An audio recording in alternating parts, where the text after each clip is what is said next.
very word secrecy is repugnant in a free and open society. You're in violation of secure communication procedures, Commodore. So we just went ahead and fixed the glitch. There is no America. There is no democracy. Our fifth objective, a new world order. There are no nations. There are no peoples. There are no Russians. There are no Arabs. There are no third worlds. There is no West. Right-wing conspiracy. What do you call it when the assassins accuse the assassin? A new world order. Thank you for plugging in to the Stones Unturned podcast. Well, just a second there, Professor. We fixed the glitch. I'm your host, Professor Thomas Henry Horan. He reads everything. Good morning, you beautiful, magnificent bastards. I'm all out of sorts this morning.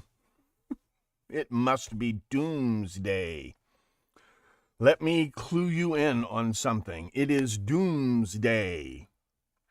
Today is the last day that is going to be like this. Tomorrow will be different. That is Doomsday. Changes are coming. Changes are happening even while I speak. That is Doomsday. Animals don't have religion because they don't have Doomsday. All human religions are Doomsday religions. Don't forget that. Every religion you ever heard of is a Doomsday religion. There was a Big Bang before, and there's going to be a Big Bang tomorrow, or whatever. Every religion is a Doomsday religion. Every priest or priestess or whatever tells you the same thing. Doomsday tomorrow if you don't do what I tell you to do. Because I have a special relationship with the gods. If you don't do what I tell you to do, it'd be Doomsday. You must give me all of your money and follow my instructions, or there will be Doomsday. There are no exceptions to this rule. Every religion is a Doomsday religion. Every religion says, they look at the changes that happen in the world and say, this is our fault. We have committed some sin. We have offended the gods. It used to be famous. I guess it's not famous anymore. In the West, we have the story of Noah's flood. Archaeologists and geologists tell us, yes, that valley, the Mesopotamian region, the region between the rivers, where civilization first reared its ugly head. And let me, just as a corollary, let me remind you one more time.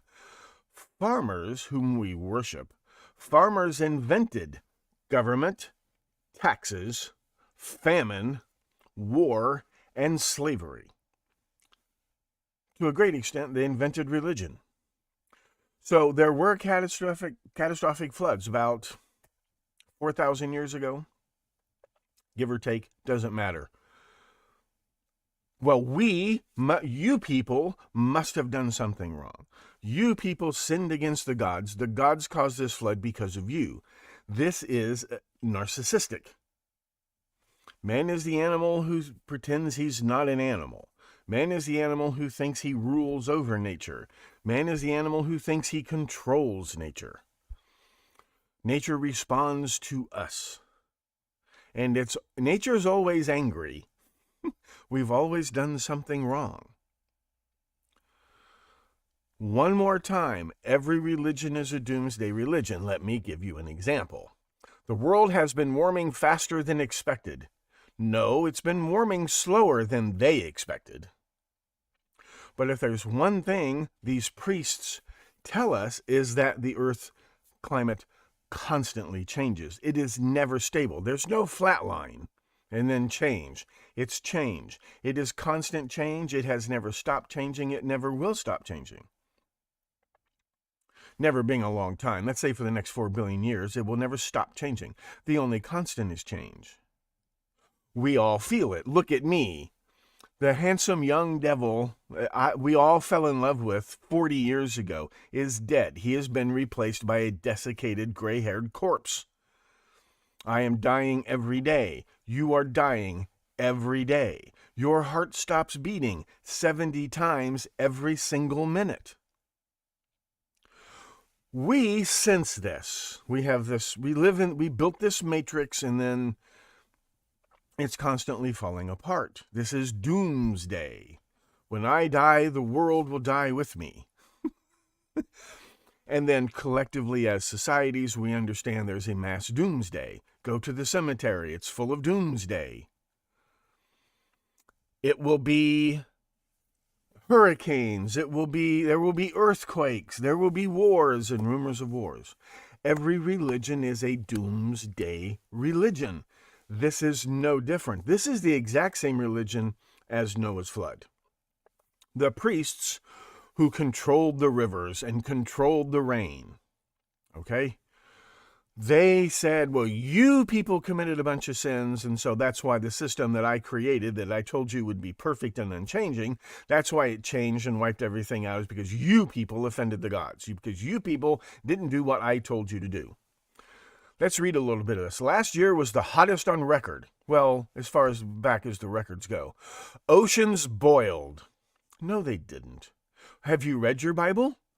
Read the book of Revelation, not Revelations. Back book of Revelation. The apocalypsos of Yochanan. The oceans will boil. The moon will become as blood. The 7-horned, 10-crowned whore of Babylon will be gunned down on the streets of Manhattan. This is doomsday. Glaciers melted at an alarming rate. Well, what's a comfortable rate of glacial melting? Make up your minds. Do you want glaciers to grow or do you want them to melt? There is no... What's the comfortable rate of glacial melting?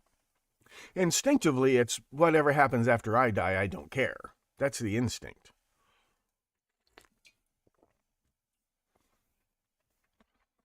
And it left scientists scrambling to understand exactly why. I've never seen a scientist scramble. Have you ever seen a scientist scramble? They scrambled a little bit trying to invent the atomic bomb. They scrambled their asses off. And don't forget, 99% of the scientists who invented the atomic bomb were communists. Don't ever forget that. There were almost no capitalists working on the atomic bomb, especially as far as the Manhattan Project is concerned. They were all Jewish communists. Communists with a small c, maybe. Maybe they weren't all card-carrying members of the Comintern, but they were all Jewish communists, and they were scrambling to invent the atomic bomb. I saw an interview with one of the old scientists who said, we woke up in the morning and we ran to the laboratory because we were afraid the Nazis would get there first. They were way ahead. And so they scrambled to invent the Doomsday bomb. Don't forget that. Don't forget that. Nazism itself it's like the processed church. They were bringing about doomsday on purpose. Narrowly, they were bringing about the German doomsday because that would cleanse the German race, and then the only people left would be the supermen who would take over the world. This is not very much different from the Charles Manson doomsday cult.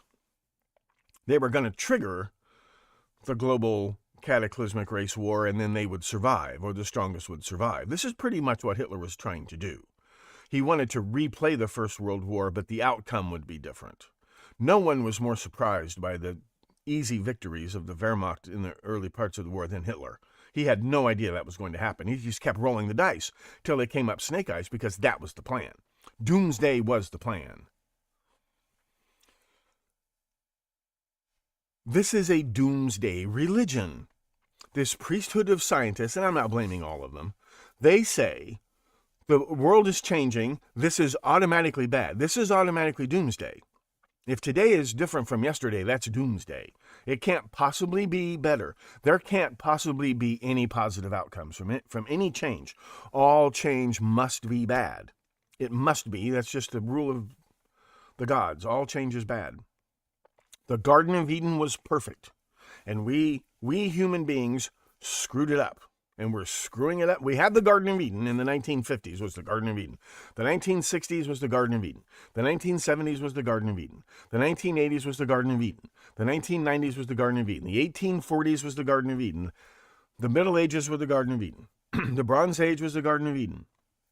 We have screwed it up. Well, and in that sense, we have screwed it up. But this is exactly the same thing as Noah's flood. Exactly the same thing. Or Stonehenge. Stonehenge was not a calendar. You don't need 20-ton stones imported from exotic lands to build a calendar. All you need are some sticks and a couple of pieces of string. Stonehenge was a machine for controlling the sun. The priest king stood up and said, I control the sun. If the sun doesn't stop going north, it's going to burn us all up. So I will get in my machine. Now watch, I'm going to trap the sun in this machine. If you get inside Stonehenge, the sun is just this tiny little star up in the sky. I control, this machine that I built controls the sun. I command the sun to stop going north and head back south. Now, if it keeps going south, the world will go dark and cold and we'll all freeze to death. So next winter, come back with all of your money and beg me, and then I will make the sun stop going south and I will make the sun turn and go north again. All religion is a machine to control God. All religion is a priesthood that tells you if you don't obey my orders and pay me the temple tax, the world will come to an end, like it has done before. They can't possibly be wrong because the world comes to an end every single day. You are dying every single day. The world is dying. They tore down your high school and put up a Starbucks. The world is constantly being destroyed, but it's also constantly being recreated in a new and different way. It's not recreated. The Garden of Eden is not coming back, nor should it. There is no balance of nature. If nature were balanced, we wouldn't be here. But it's fascinating to me to see a new doomsday religion conjure itself up out of nothing. And here it is. They know the extraordinary heat was fueled by a number of factors, predominantly planet heating pollution from human misbehavior. There can be no argument about this because religion cannot be wrong. The priests can't be wrong. They are pure. They live pure lives. Not one of these climate scientists is an alcoholic. Not one of these climate scientists is a narcissist. Not one of these climate scientists is a kleptomaniac. Not one of these climate scientists ever beat their kids. Not one of these climate scientists ever did anything wrong. None of them drive gasoline-powered cars to work, for example. They are so elite, we don't even know their names.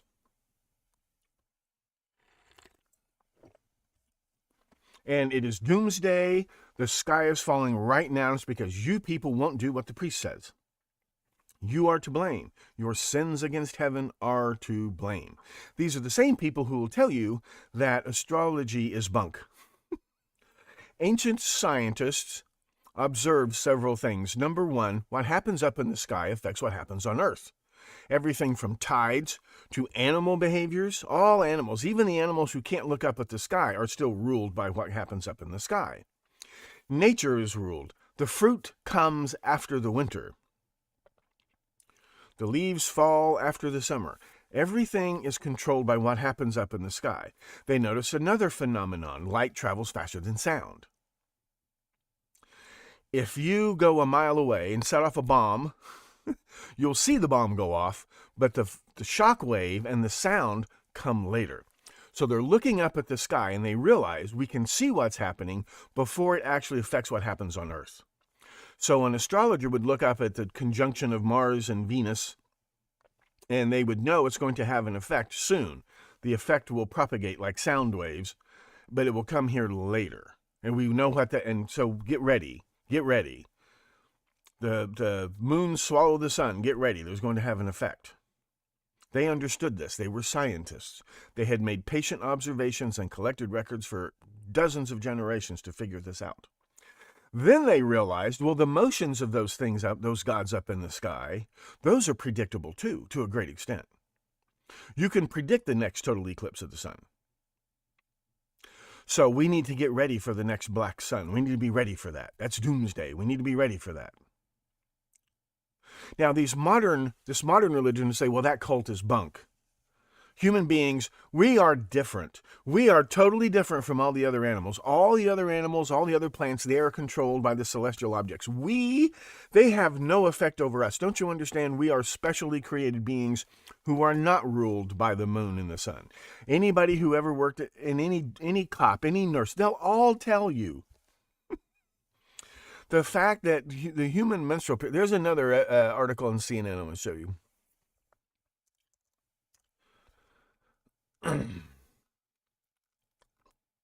Speaking about the war on men, here we go. This is CNN warning us.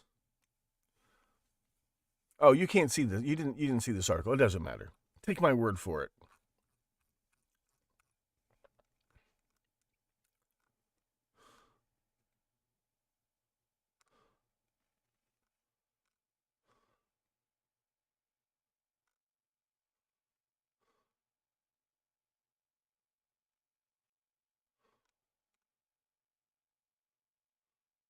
When male puberty hits, parents need to be prepared.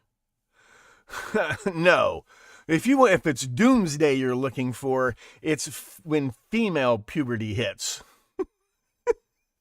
And the fact that the female cycle is exactly the same number of days as the lunar cycle, that's a meaningless coincidence. It has nothing to do with human behavior. The fact that a population of women will synchronize their periods, that's all bunk. That's just some crazy false religion. Parents need to be prepared. No, you need to kick them out of the house.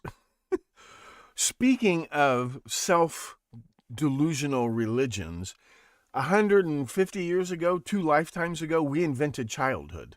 Childhood never existed until 150 years ago.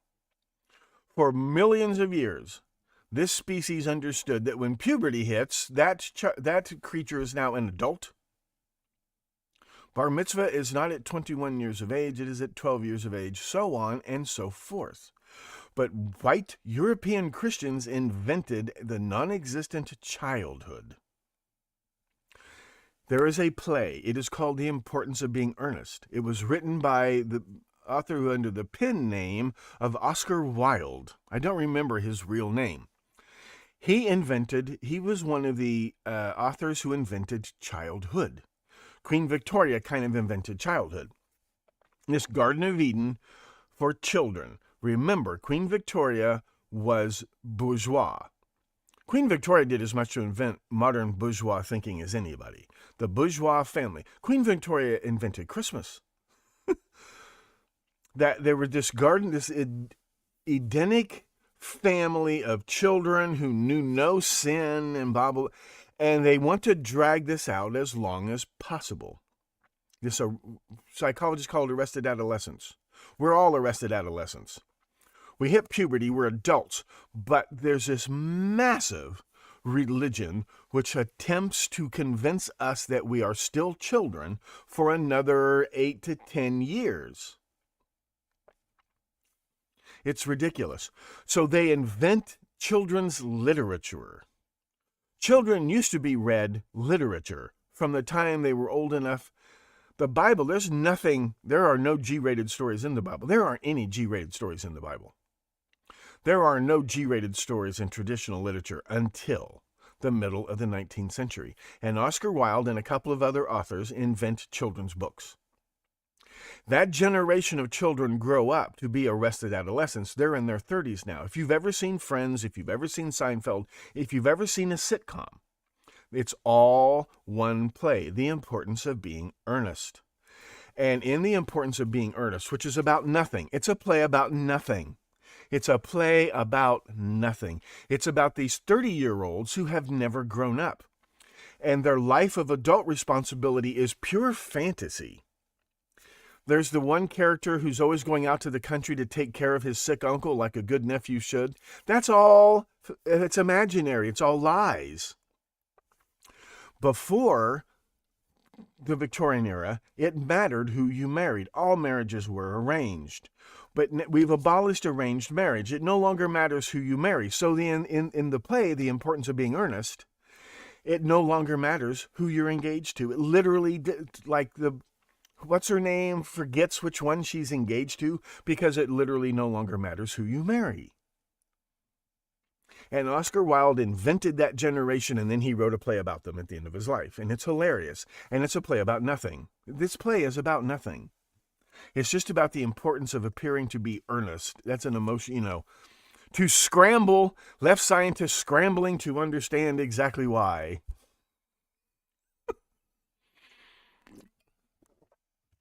And this is the world we live in today. To be more specific, the rapid surge in warming was supercharged. People are beginning to notice that the world has not come to an end. This is why these people are scrambling to convince you that it is coming to an end. Well, what does this have to do with the Stones Unturned podcast? Look at me. Look at my face. Would an old, wizened, grizzled... Would I lie to you? Would I mislead you? This so-called process church, which is part of this thing that we're looking at, Manson, Son of Sam, it's a doomsday religion. But it's just the old doomsday religion in a new package. And people like Jim Phillips Crabtree and Barry DeCinco, they are journalists who work in this field. They don't work for CNN, necessarily. But a lot of these like mainstream journalists who get these alarmist stories, they're getting them from sources like Barry DeCinco and Jim Phillips Crabtree. People like them, former members or current members of the so-called process church. It's the church of the process of the final judgment, the final doomsday, where they unite Judaism, Islam, Christianity, and Hinduism. Even Buddhism has a doomsday. Every religion is a doomsday religion. Believe me, because I've already survived at least a half dozen doomsdays. Whatever happened to nuclear winter? It just went away. We no longer... What happened to the doomsday clock? What happened to the killer bees? I'm still waiting for my killer bees.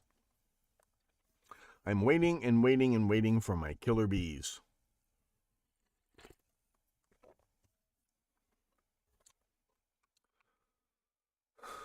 Not one scientist is quoted in this article. Oh, they did quote a scientist. Well, that was stupid. The study can't yet explain for certain is why this is happening. Such a complex beast and so hard to disentangle. Only a priest could understand it. Okay, have I made my point? Now let's go back to something that was caused by human beings, which I was so rudely interrupted. Was it Thursday? I was rudely interrupted doing this live scream. Hi, Graham. Hi, Nathan. Hi, Anthony. Hi, John Stewart. Hi, Pyramid.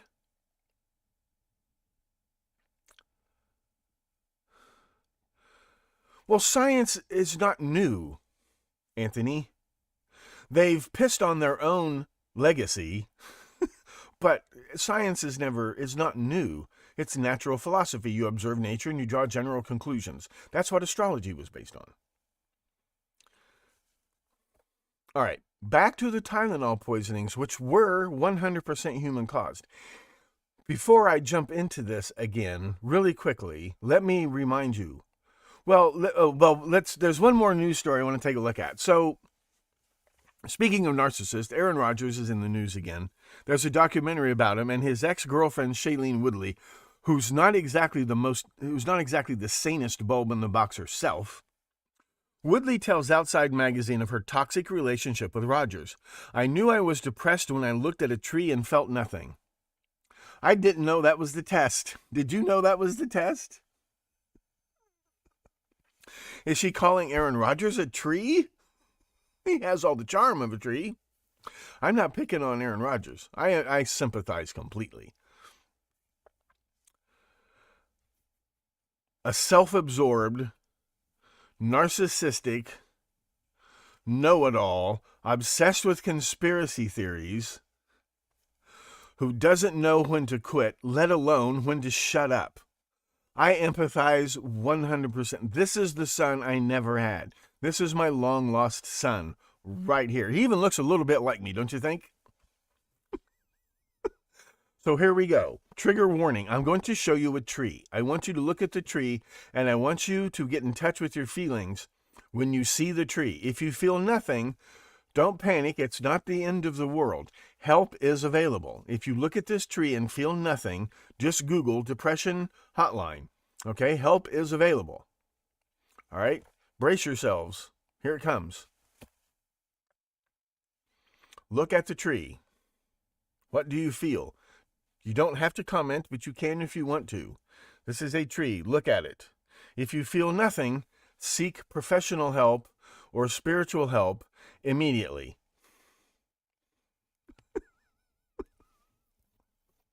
I looked at a tree and felt nothing. And this is somehow Aaron Rodgers' fault. I'm not saying it's not Aaron Rodgers' fault. I'm saying he has no friends and family. Aaron, you might want to look in the mirror. If you find yourself with no friends and no family, you might want to take a look in the mirror. The larch. Hey, Nixon.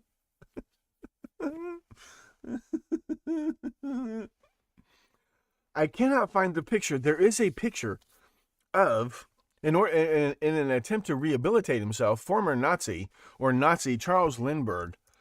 There's a famous picture of him hugging a tree. And that's where the expression tree hugger came from. Charles Lindbergh hugging a tree. I have seen this picture. I used to show it to my students. There's a picture of Charles Lindbergh hugging a tree.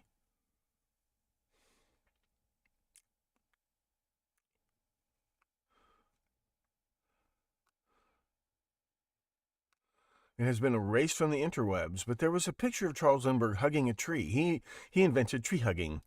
He was trying to rehabilitate his image in old age. Okay, back to the Tylenol poisonings. If you're going to explain who did something, you must understand how they did it, because that's the MO, the modus operandi, which is going to give you a major clue as to who could have done it. They tended to rule out the possibility it was someone at the factory, because the pills came from two different factories, and they came from several different distribution centers. So they pretty much ruled out, unless it was a conspiracy of employees along the supply chain. It seemed as though, and all of these pills were purchased within less than 24 hours, so they must have been in the front row of the shelves. And each store only had one or two poison bottles in it that they were able to determine. So it just seemed as though someone was either going to the store, I forgot to grab a pill bottle, and opening up a bottle of pills. Maybe it was in Scott Berg's Lindbergh biography. That's right, Lindbergh hugging a tree. You know what? Let me come right back to you. Let me come right back to you. Let me go get a pill bottle. I forgot to get a pill bottle. There we go.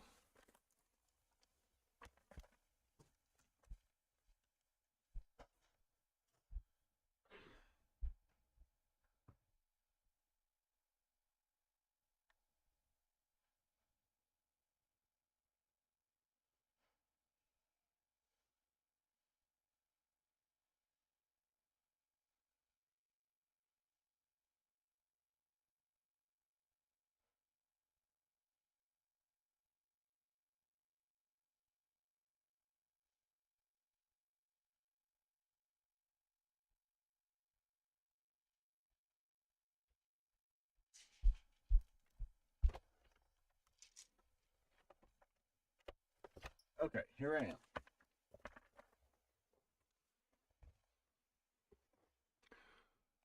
This supposedly, speaking of cognitive dissonance, here's a bottle of Tylenol, generic Tylenol, acetaminophen, which I very rarely take because it doesn't do much for me. Ibuprofen does the trick for me. I'm not endorsing ibuprofen. But if I have really bad pain, you can mix ibuprofen and acetaminophen, apparently. Like if you have a bad toothache, take both. Somebody was supposedly taking these pill bottles and putting in, these are caplets, not capsules, and putting in a couple of poisoned caplets. These were the gel caps, which were easy. I don't have any on hand, and I'm not going to go buy some. Apparently, that's what happened. So somebody either went into the store, but these were in boxes. And I have huge hands, so don't be fooled by the scale of this. I'm going to show you a picture in just a minute. It's in here somewhere. The bottles and boxes were huge.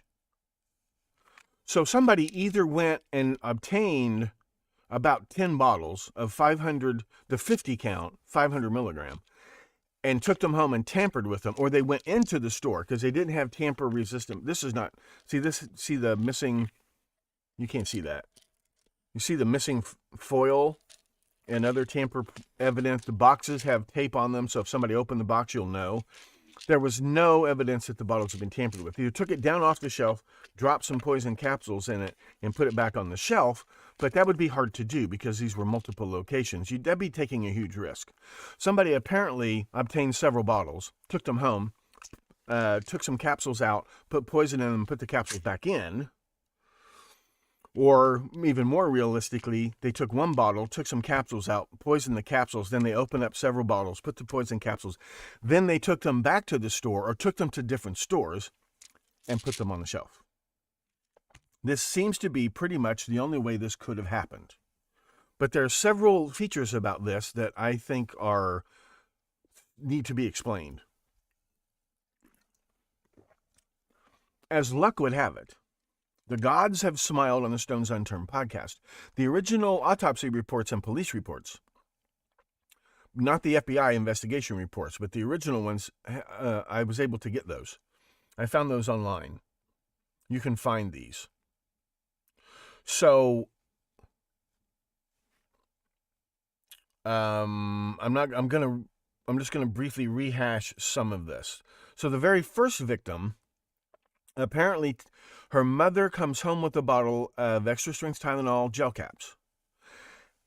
On the evening, late afternoon of September 28th, 1982, her daughter has a cold and flu-like symptoms. She brings home, she gets a different brand of cough syrup because her daughter doesn't like the cough syrup. My parents' attitude was, you can either cough, if you don't like the cough syrup, then just cough your head off. If you don't like it, don't use it. Cough syrup tastes nasty. They don't want you, it's not supposed to taste like candy because then you'll drink too much of it. Comes home with cough syrup and some extra strength Tylenol gel caps. The child takes some the night before. Is this the oldest report? This is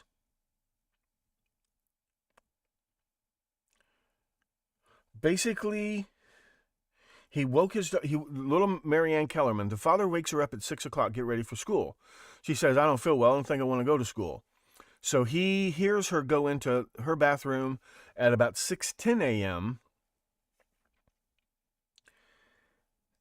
And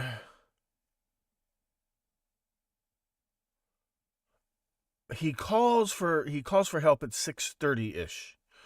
So she didn't take any poison capsules the night before. She goes in the bathroom at about 6:10. Apparently takes the capsules, and by 6:20, she's collapsing from cyanide poisoning. That's about right. If you take gel caps on an empty stomach, they'll dissolve about that fast, and it takes about 3 minutes for your stomach to start absorbing the cyanide, and then you start having symptoms. It's just like carbon monoxide poisoning. The red blood cells are unable to absorb or transport any more oxygen, and you die. It's called chemical asphyxiation. So that's about right. So she took the fatal dose about 6:10 a.m. What's interesting to me is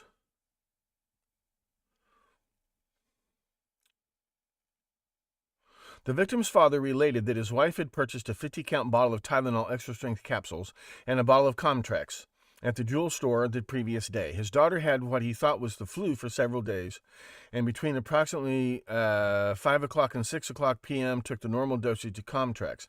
At approximately 9 p.m., she took an unknown dosage of Tylenol capsules. What do you mean unknown? You're letting your kid just... Unknown? She's only 12 and she has learning disabilities. Aren't you... Go take some Tylenol. How much? I don't care. I don't know about that. But she took some. Went to bed for the night. She didn't drop dead. The next morning she gets up. She takes some more Tylenol. She drops dead.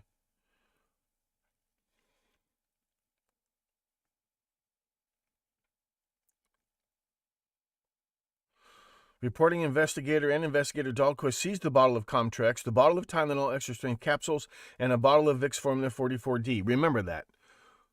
They take 3 items, according to this report. The cough syrup, the other cough syrup that she didn't like, the Vicks Formula 44D, and the extra strength Tylenol. Remember that. That's going to come up again later.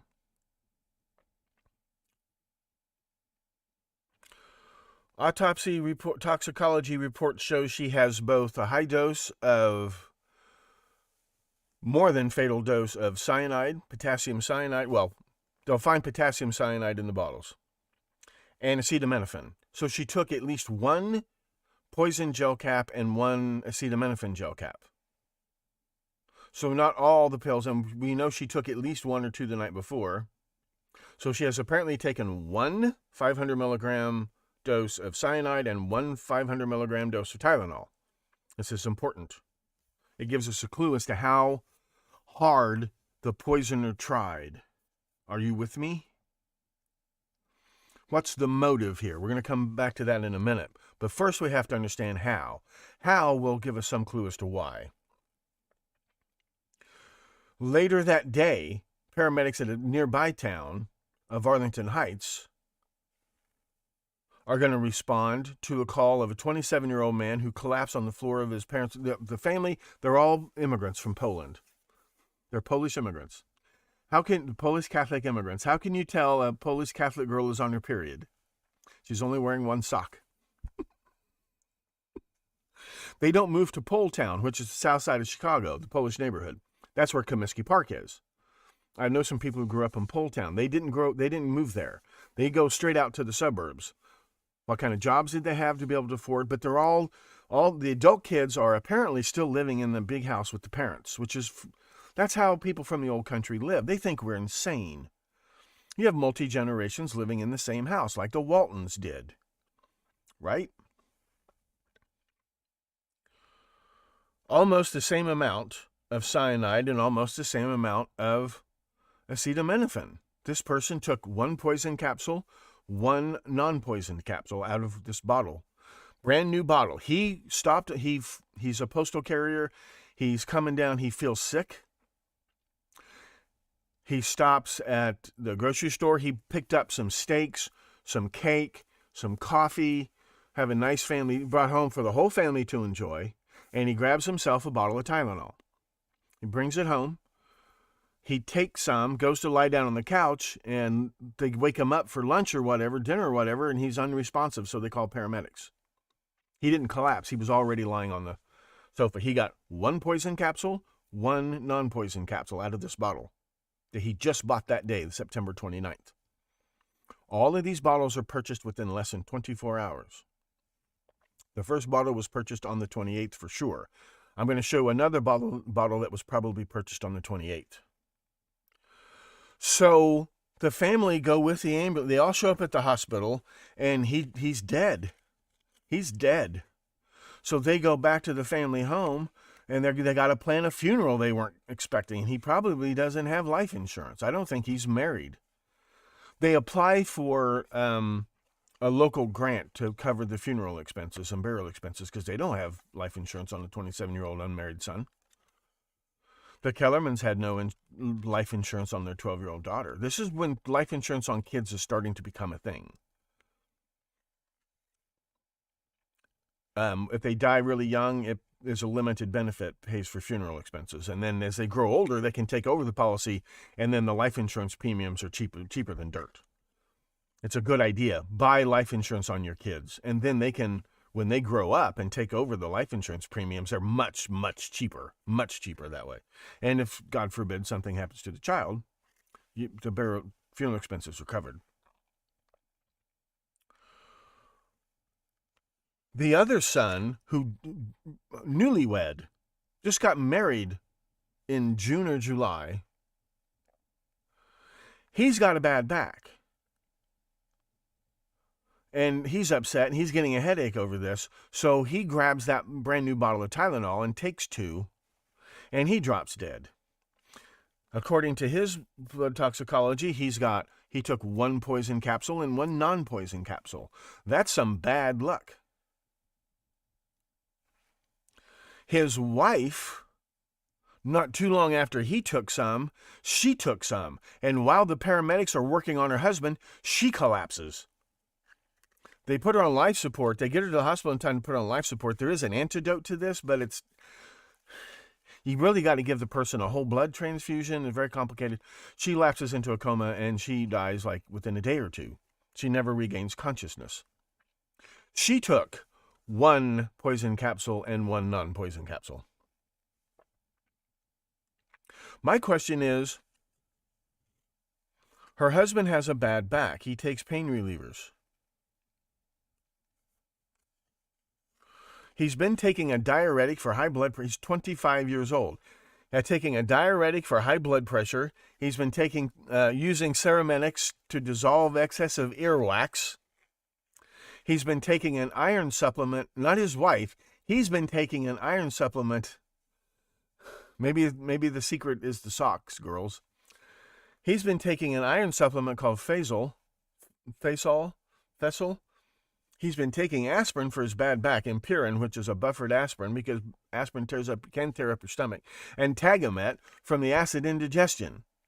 I know what you're thinking. Diagnosis, marriage. And his wife's been taking Valium. A newlywed taking... Matchmaker, make me a match. My question is, why didn't his wife have Tylenol in her purse? Well, maybe that's where she had the aspirin. And because they have these ads on TV, maybe his doctor's telling him, stop taking the Impirin, stop taking the aspirin. That's what's making you take the Tagamet, and that's probably what's making you anemic. If you take too much aspirin, I supposedly am supposed to take aspirin because, like, you could cut off my arm and it would clot immediately. I would not bleed to death.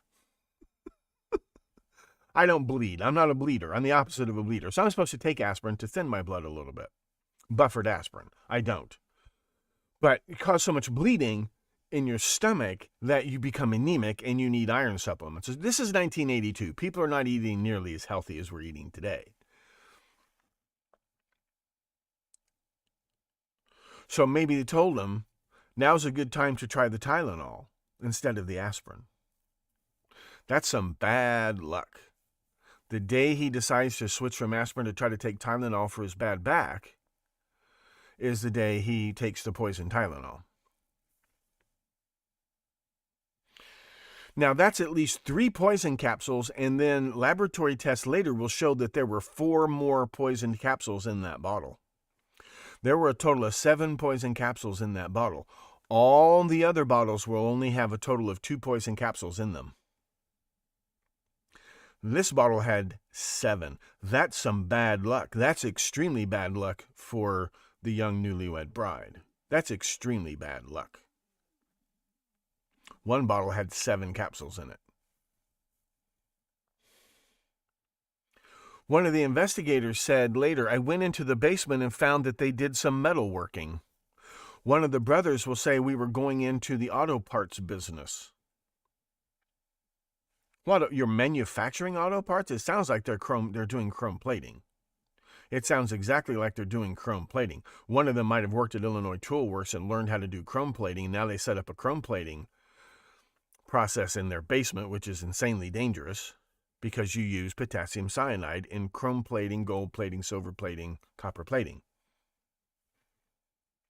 There are other, if you're really polishing metal, you need to clean the metal. Like you can use potassium cyanide as a solvent to clean the metal. Some solvents leave residues behind and then you try to paint over that and the paint bubbles and does things like this. I think, who was it the other day? Max said something about he worked at a place where, or she worked at a place where they do chrome plating and they use potassium cyanide.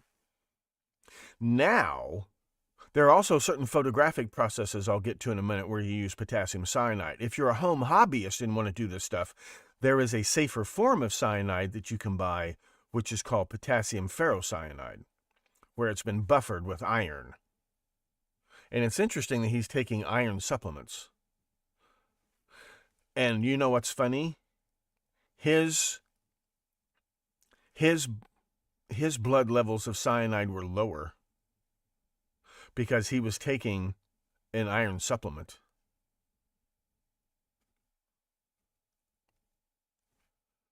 Maybe it's not funny, but it just shows you how the chemistry works, okay?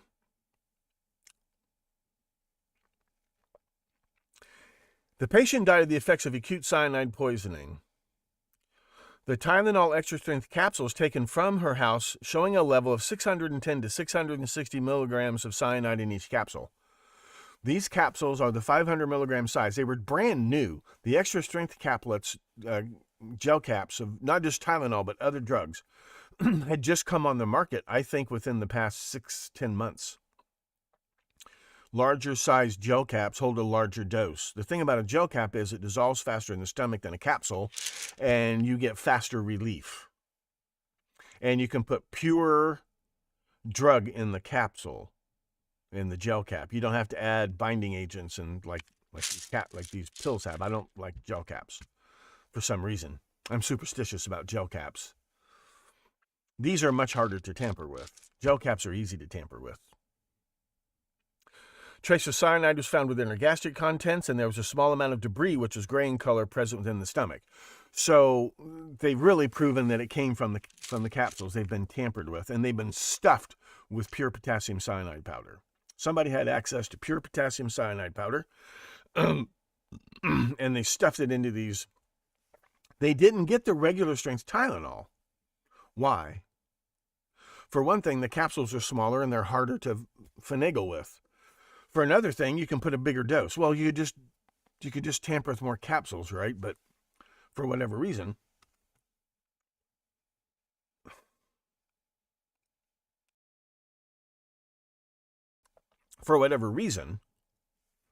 they go with the 500 milligram.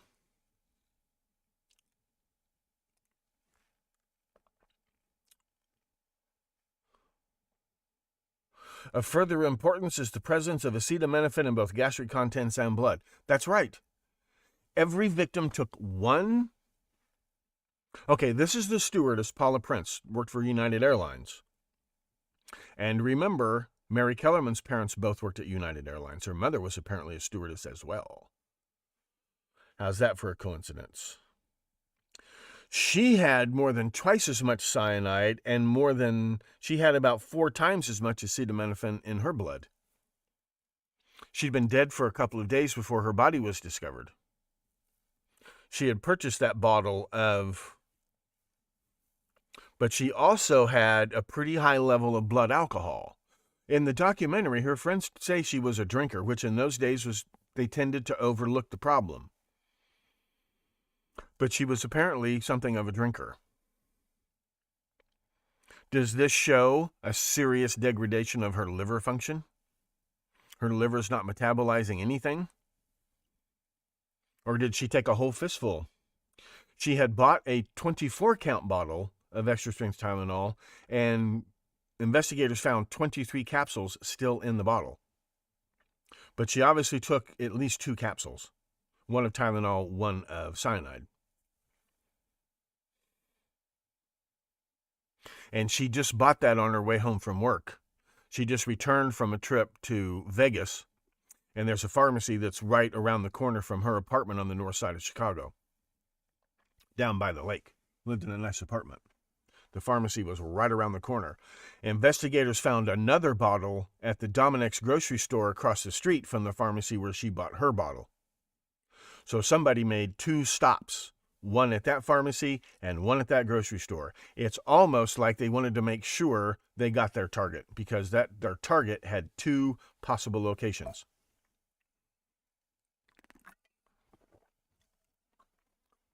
Investigators only found 2 more poison bottles, I think. One was turned in by a judge's wife who'd bought it and saw the new things on the news and turned it in. And one was found on the shelves at Woodfield Mall, maybe, and that was it. People may have just they were telling people, just throw away your extra strength Tylenol, so maybe they did. But maybe we'll never know exactly how many bottles.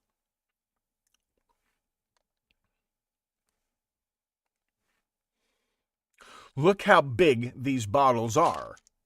I've got big hands. Put this in a box. If you bought some bottles, took them home, spiked them, and took them back and put them on the shelves, where did you have them? How did you conceal them when you walked in the store? You didn't do this once. You did this about 10 times, I think. I think maybe there were 10 pharmacies that were hit.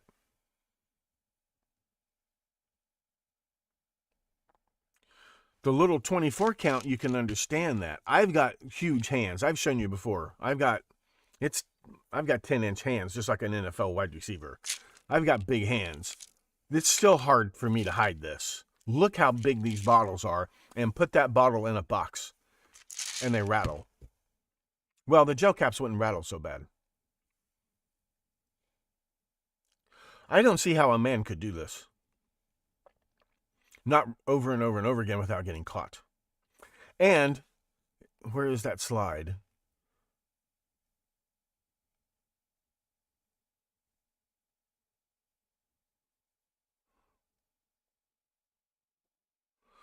For one thing, one of these things is not like the others. All of the victims were between the ages of 25 and 35, except the 12-year-old girl. One of these things is not like the others. All of the victims had bought a bottle of 50-count gel caps. One victim bought a bottle of 24-count gel caps. That's some bad luck.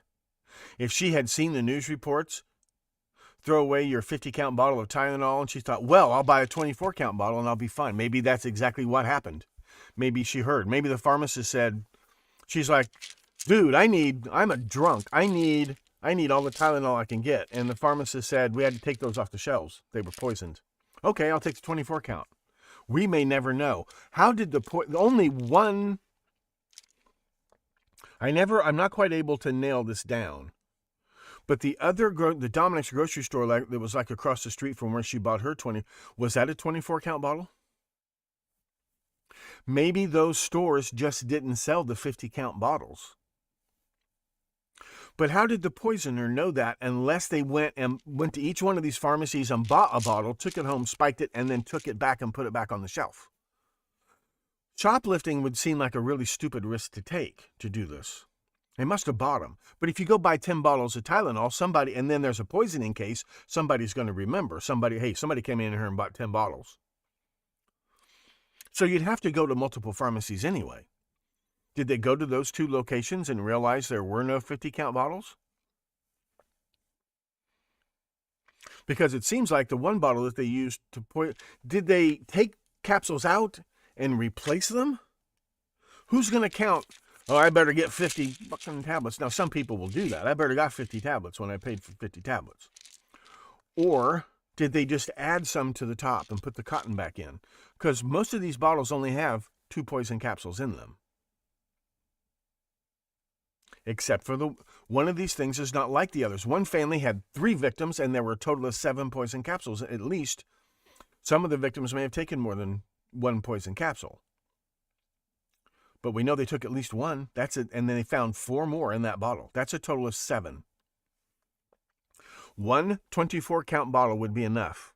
You take them home, you spike them, put them back together, then you grab your bottles and you put them in the bottles and you take the bottles back to the store. All of that had to happen on the 28th.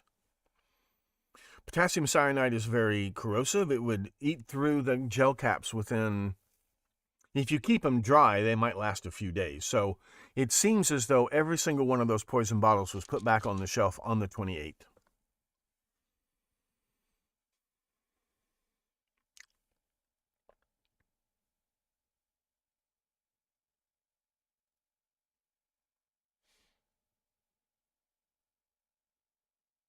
And the poison bottles came from several different production lots, so they kind of ruled out a person at the factory or distribution centers.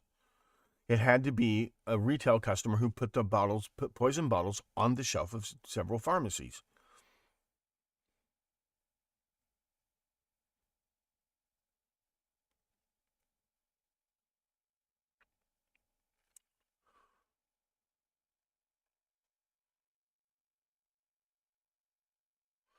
In the New York metropolitan area, some bottles bearing the same lot numbers. This only happened at very specific pharmacies in the Chicago area.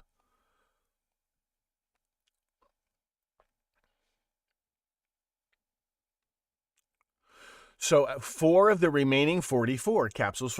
So somebody took 7 capsules out of a bottle that the Janus family purchased and put in 7 poison capsules.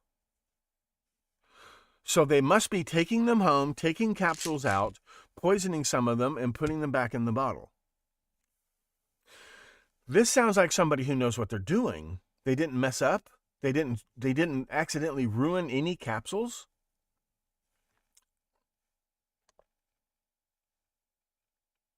Contain nearly 3 times the fatal amount of cyanide. Right, 200 milligrams is the minimum fatal dose. Each poison capsule contained about 600 milligrams, as much as you can stuff into 1/2 of a gel cap and then put the cap back on it.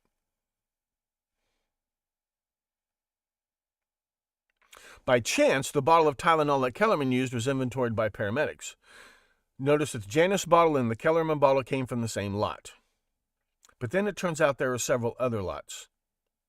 Mary McFarland was found to have been carrying a cyanide-laced Tylenol capsules in a bottle inside her purse, which were traced to 2 50-capsule bottles of 500 milligram extra-strength Tylenol with 2 different lot numbers. Both bottles were found at her home, one of them empty and discarded in a garbage bin. So she's marrying bottles of Tylenol. She's taking Tylenol every day.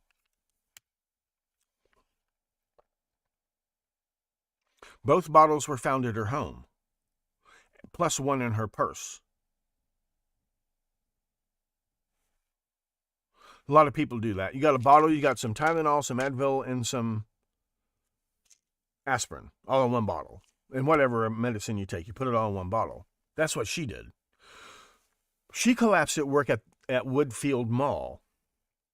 They figured out that she'd bought the poison Tylenol at the Woodfield Mall where she worked. She lived way down in Elmhurst, but she worked at the Illinois Bell telephone store. Remember, you could, in the 1980s, you could buy your own phone. You didn't have to rent your phone from Bell Telephone anymore. You could buy your own phone. Mickey Mouse phones were very popular. Princess phones, remember those? That's where she worked. She was a sales girl at the AT&T phone store, the Illinois Bell phone store at Woodfield Mall, the biggest mall in the country, in Schaumburg. That she'd bought it at the pharmacy on her way home from work on the 28th, took it home, married the bottles.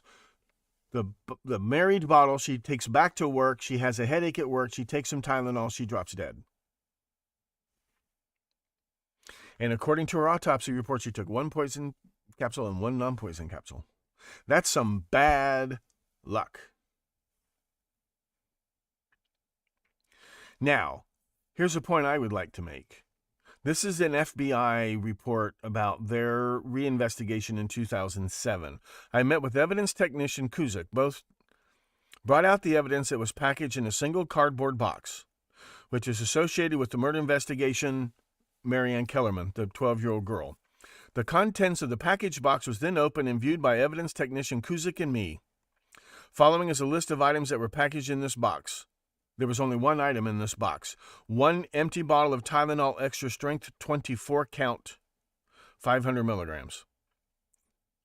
This empty bottle of Tylenol was confiscated by the Elk Grove Police Department on September 30th from the Kellerman home. Was that the bottle where the poison capsules?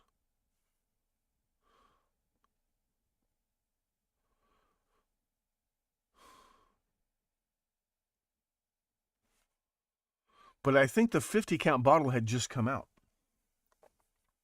Now,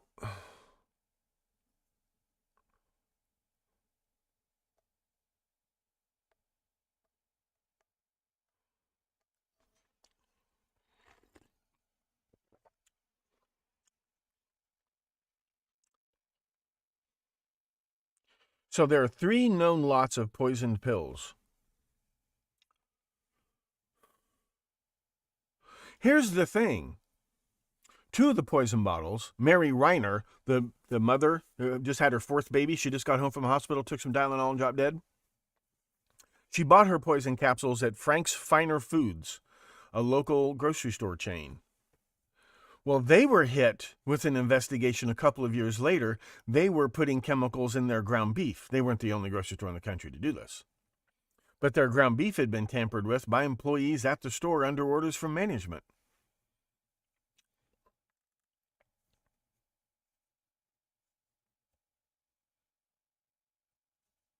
This is back when they used to brag. Look, people used to salivate when they saw butchered meat. This was in the newspaper. Frank's Finer Meat Department. We present Frank's Finer Meat Department. And they're putting chemicals in their ground beef to cover up the smell of spoiled meat. The woman who bought the 8th known bottle of poison Tylenol said Wednesday she didn't know she could have been killed. She's the wife of DuPage County Circuit Court Judge Louis V. Morgan, Jr. 7 Chicago. Okay, so there were 7 victim bottles, but 3 of them came from one family. So that's 4.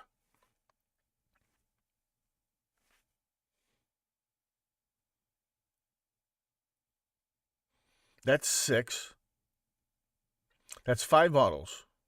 Containing 5 bottles, 3 more poison bottles. That's a total of 8 bottles.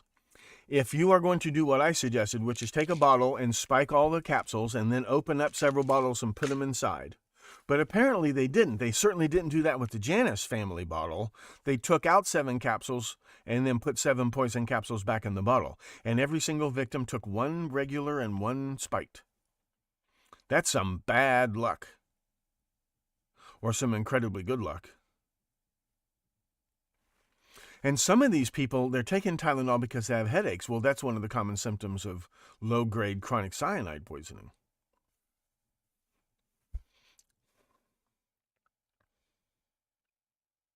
That's 8 bottles. If you put 2 tablets in 7 bottles, that makes 14 poison capsules. And then 7 more makes 21. So you could have taken them all. Boy, it's just hard to say. And Mrs. Morgan, the judge's wife, bought her bottle on September 29th, but then she saw the warnings. Why'd you buy a bottle of Tylenol if you weren't... All these people bought a bottle of Tylenol because they needed it now. Got a headache now. Why Paula Prince waited till she got home has never been explained. Why didn't she pick up a bottle of Tylenol when she got off the plane at the airport? Besides not wanting to... Don't employees get a discount? Besides not wanting to pay airport convenience store prices... And if she takes Tylenol every day because she's always hungover, why did she only buy the 24 count? Maybe that's all that was available. We'll never know that. I don't think those details have ever been released. They may not have ever kept track of them. I think it matters a lot. I may be wrong about that. 8 bottles total.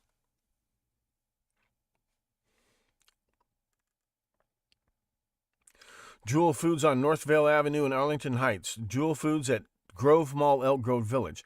This one stands out like a sore thumb. The Osco drugstore in the Woodfield Mall. 2 laced bottles were found. And the third one was apparently purchased by Mary McFarland. The Walgreen Drugstore at 1601 North Wells Street, Chicago. That's where Paula Prince bought hers. And Frank's Finer Foods in Winfield.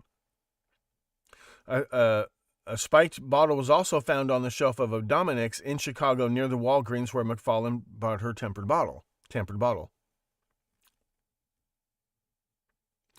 Maybe Mary Weiner and I think Mary Reiner and the judge's wife both bought their bottles at Frank's Finer Foods in Winfield. So that would be 2 bottles at Frank's Finer Foods, 3 bottles at the Osco Drug at Woodfield Mall,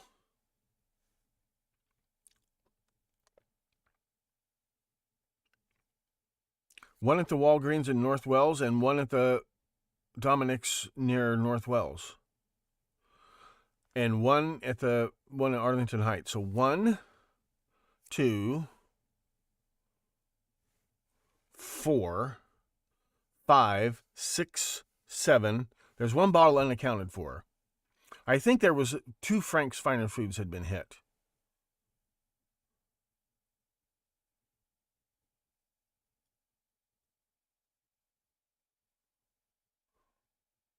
Or were there 2 bottles found?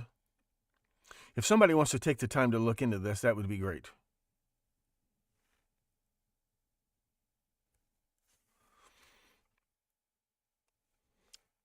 Now, let's take a look at the map.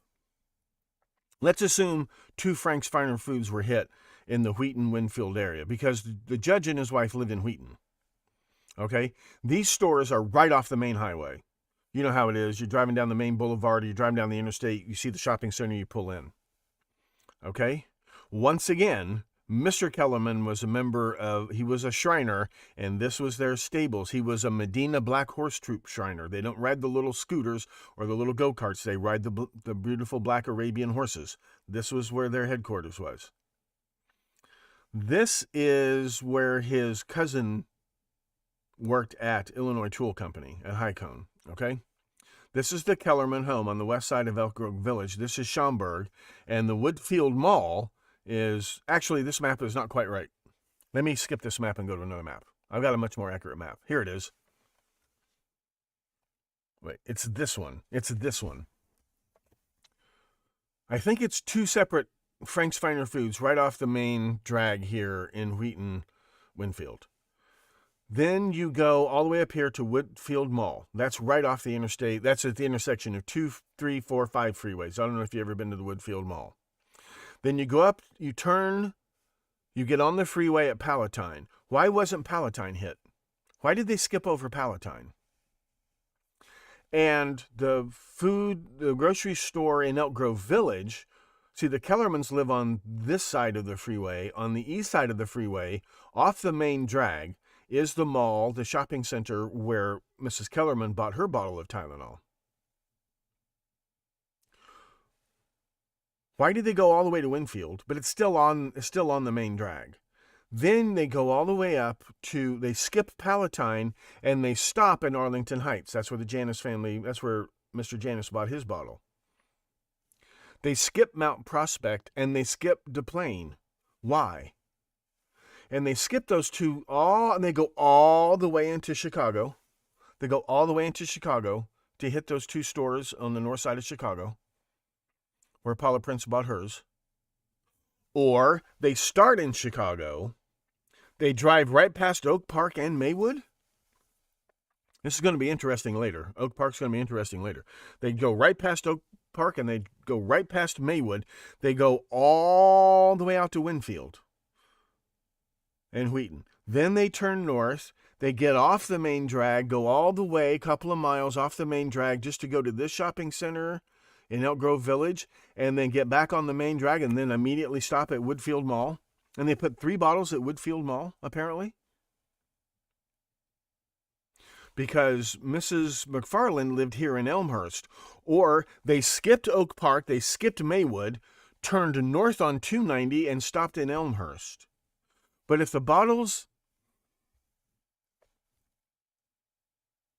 we might never know where she bought. I don't think they found the receipts. I don't know if they ever really know where Mary McFarland, but she was working at Woodfield Mall when she took her fatal dose of Tylenol and dropped dead. And they found 2 more bottles, or maybe that's what they're counting. I don't know.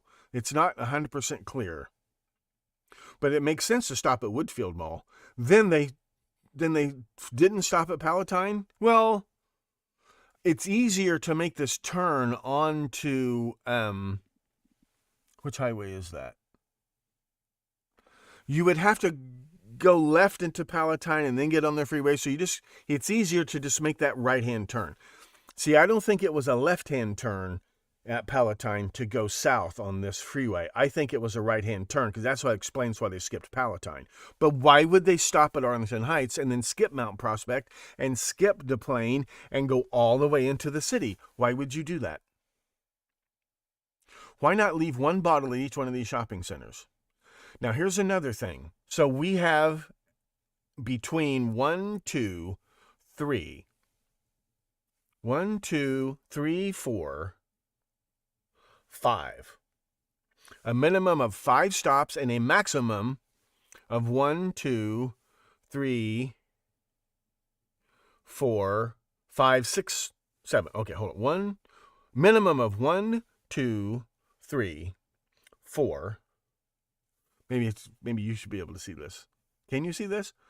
A minimum of 1, 2, 3, 4, 5 stops. 5 exits, a minimum. A maximum of 1, 2, 3, 4, 5, 6, 7. Sorry, they made, 2 shopping centers, 7 stops, maybe 8 stops. Now, this is a grand total, I rounded way up. This is a grand total of 110 miles. In Chicagoland, during the day, no rush hour traffic, that would be about 3 hours of driving. Then you allow, for 6 to 8 stops, you allow 30 minutes per stop. That's about 6 hours. Leave the house at 8 a.m., be back, and then Mrs. Kellerman bought the fatal bottle for Mary Kellerman at 4 p.m. I'm suggesting, number one, this was not a man. There's a weather, I've got the weather data. Temperatures were in the 80s that week. Temperatures were in the 80s the early part of that week. This is not a man going into the store with a jacket on, with a huge box with a huge bottle of Tylenol hidden in his jacket pocket. This is a woman who's carrying a box of pills in her purse. And if there are 3 bottles in one store, even 2 bottles in one store, how is the man going to smuggle 2 of these big bottles and 2 of these big boxes into the store on a hot day without being noticed? At multiple stores, and nobody put 2 and 2 together. This has to be done on the 28th. A hot day. How do you get more than 1 bottle in the store without being seen? It has to be inside a woman's purse, period. A woman did this. There is a female suspect we'll get to soon. But a woman did this. Woman is a poisoner's weapon. Poison is a woman's weapon, and poisoning the food or poisoning the medicine cabinet, that's a woman's MO. And the only way you could take these bottles home, tamper with them, and put them back on the shelf is if you are carrying them into the store in a purse. The only way. And people just don't suspect women. Well, the funny thing is, on the 28th, this poisoner went out of their way to hit this shopping center in Elk Grove Village. And Mrs. Kellerman, who had several grocery stores and pharmacies on the corner right outside their neighborhood, she went out of her way. But unless she was coming home from the airport and stopped at this shopping center, right after the poisoner left, and nobody what time of the day did the poisoner stop there? 11 a.m., 2 p.m.? You talk about bad luck. Why did the poisoner go out of their way to go to the shopping center and skip all of these other super convenient locations when they're making this circuit? Why would they do that?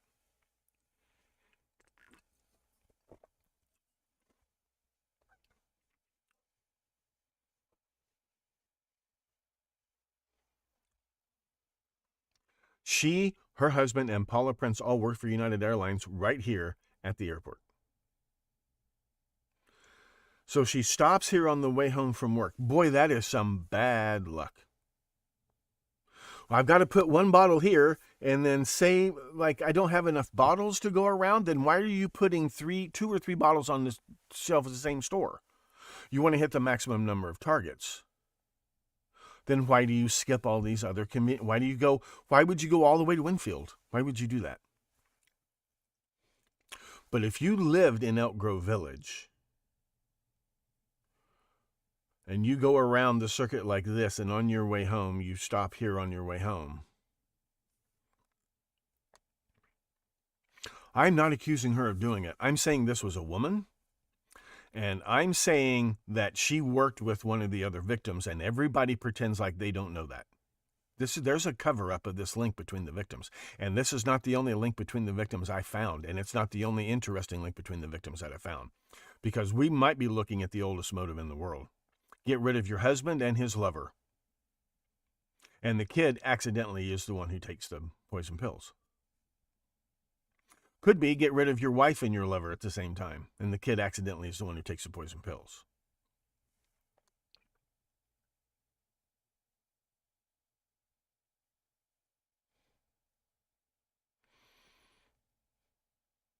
If the kid's sick, why is the dad taking care of her, not the mom? This is 1982. This is not 2032.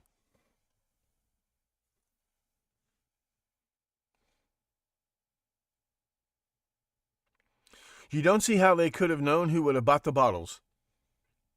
I don't see how. That's why it's so important, Nathan, to understand how it was actually done. Because there's only one way it could have been done, and that's a woman smuggling bottles into the store in her purse. If that's what happened. Is this what really happened? Three of the victims live in a house where they apparently have potassium cyanide in the basement. But investigators never looked. They never looked. They jumped to a conclusion right away. This is a madman hitting random pharmacies with random poison bottles. But these are not the only connections between these victims that I have found. You're right. How could a random, but I'm going to say it one more time, there is no such thing as a random murder or a random murder victim. I'm not saying I have cracked this case. I'm saying this case bugs me. Because what's the motive? Mass terror?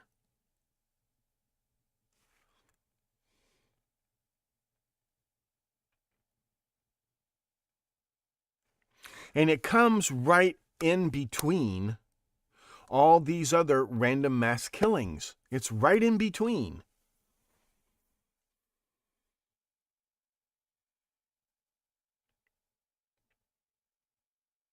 If you look at all of these victims, they're right here. They're all right here, except for one victim, which is all the way down into the city.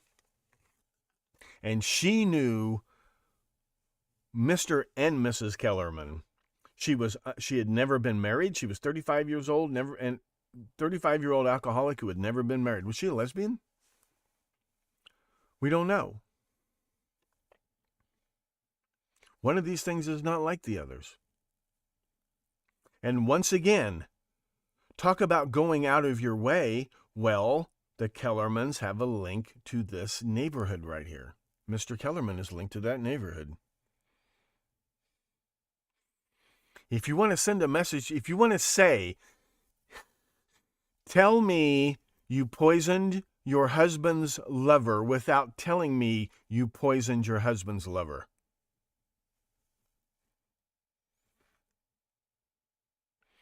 All the other victims could be random, except for Paula Prince, who did not buy a 50-count bottle of extra-strength Tylenol. She bought a 24-count bottle of extra-strength Tylenol.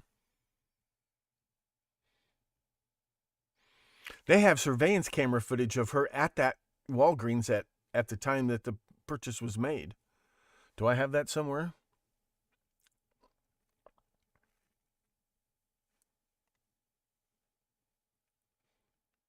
The police went out of their way to seize one empty bottle of 24 500 milligram capsules from the Kellerman home.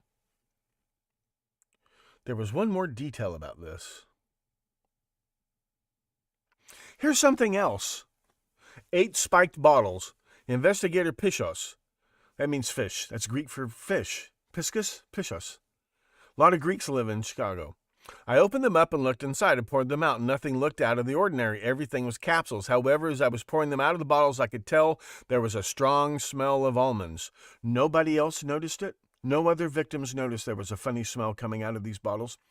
Only about 50% of the population can smell cyanide. So out of all of these victims, none of them smelled it? And there were other people who opened the bottles. It turns out nobody noticed anything funny about any of these bottles. And everybody took one poison capsule and one non-poison capsule. But there were unopened bottles still on the shelf that were found with poison capsules.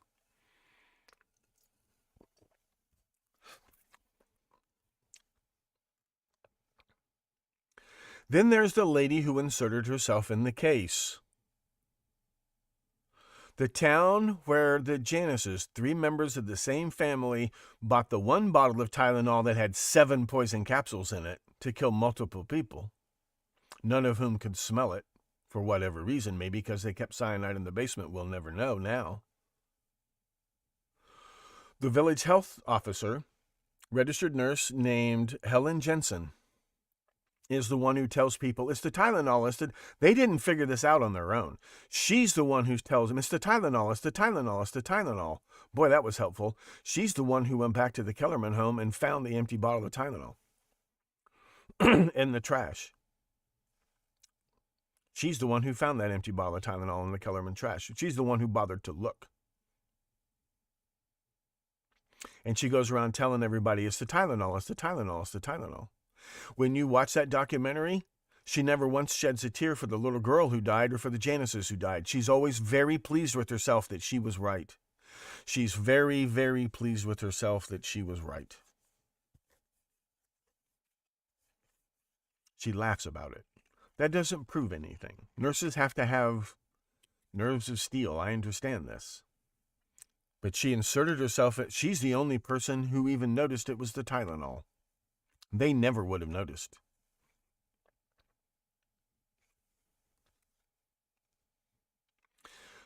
The 12-year-old girl was diagnosed with stroke, and that was the end of it. The first Janus victim was diagnosed with heart attack.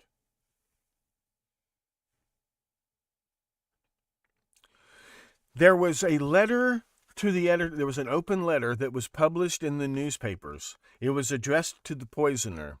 Come to 1425 Armstrong Lane. The people who live there, Dennis and Gina Kellerman, feel you have already been inside anyway. Maybe the names don't mean anything to you. You killed their daughter. There was no letter, passive-aggressive letter, guilt-tripping the killer about any other family except the Kellermans. So on that afternoon, the 28th, Mrs. Kellerman doesn't say she was coming home from work. Oh, here we go. You see, she came home from work on the day before her daughter died, and on the way she stopped to pick up some medicine. But why did the killer go out of their way to put that bottle of medicine where Mary Kellerman's mother would buy it? That's some bad luck. They don't mention she was coming home from work at United Airlines. She even looks like Paula Prince. They could almost be sisters. But it's the 80s. Date this, ladies. Ladies, date this photograph. Look at the size of her hair. If it was piled up on her head, it would be the 60s. But it's not. She has big hair. She and Paula have big hair down past her shoulders. This must be around 1980. Circa 1980 is when this photograph was taken.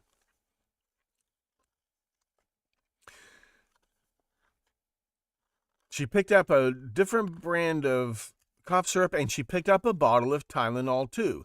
At first, she was going to buy a small bottle, like Paula Prince bought. Then, because she suffers from arthritis and thought that she might need a pill soon, she changed her mind and bought the next bigger size. Who wrote this letter? Where did they get this information?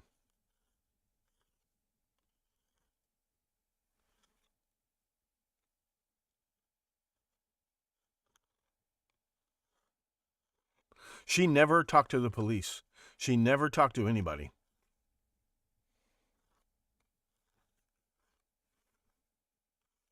She never talked to anybody. Her husband did all the talking. The lawsuits that were filed, she was not involved.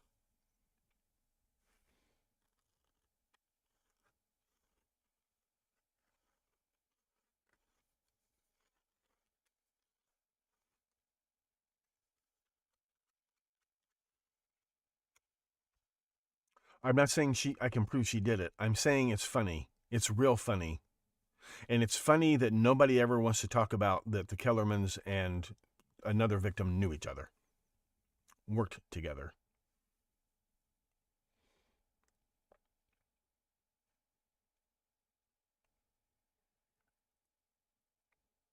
They all three worked for United Airlines at O'Hare International Airport. What did he do? I don't know.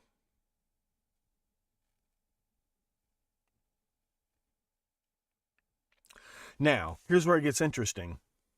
Her father, Mrs. Kellerman's father, owned a printing company. A retired printer and U.S. Army veteran. He was a combat engineer. He knew all about battlefield chemistry, and that includes cyanide. Use cyanide for all kinds of battlefield chemistry. And he owned a printing company. There are certain photographic processes, certain you etch printing plates, And if you make blueprints, and this is a very industrialized suburban area, all kinds of companies would need blueprints made.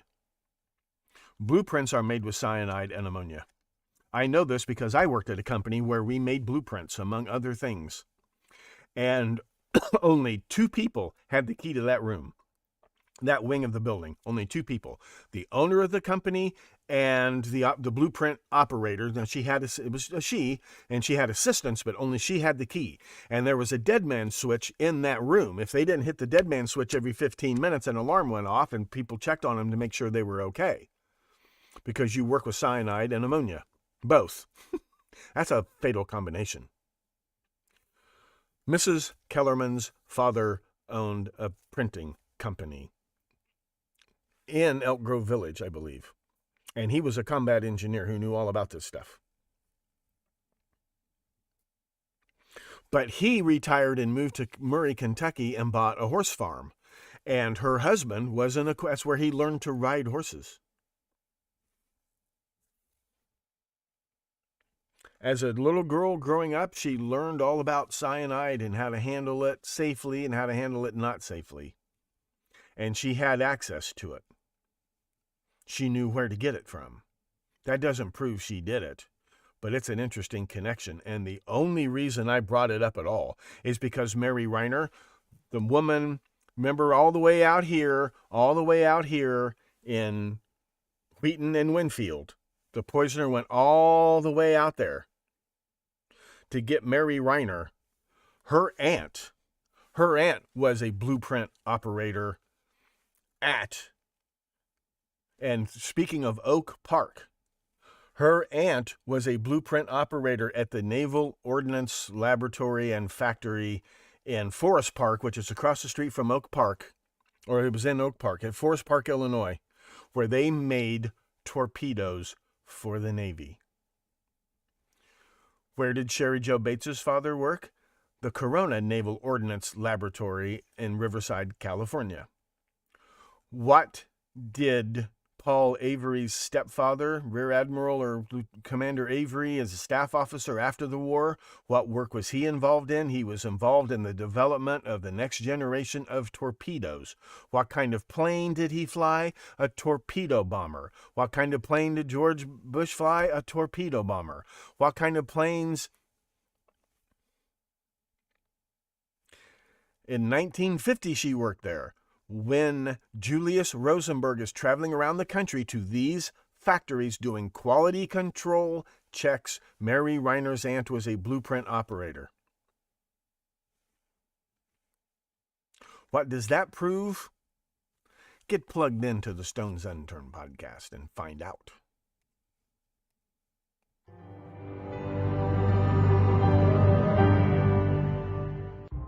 I'm Professor Thomas Henry Horan, asking you to please... asking you to please bear with me.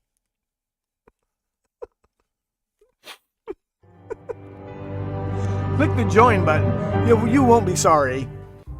I'm Professor Thomas Henry Horan, asking you to please stay plugged in to the Stones Unturned podcast. He reads everything. Oh, you better bet your Bippy Z reads everything.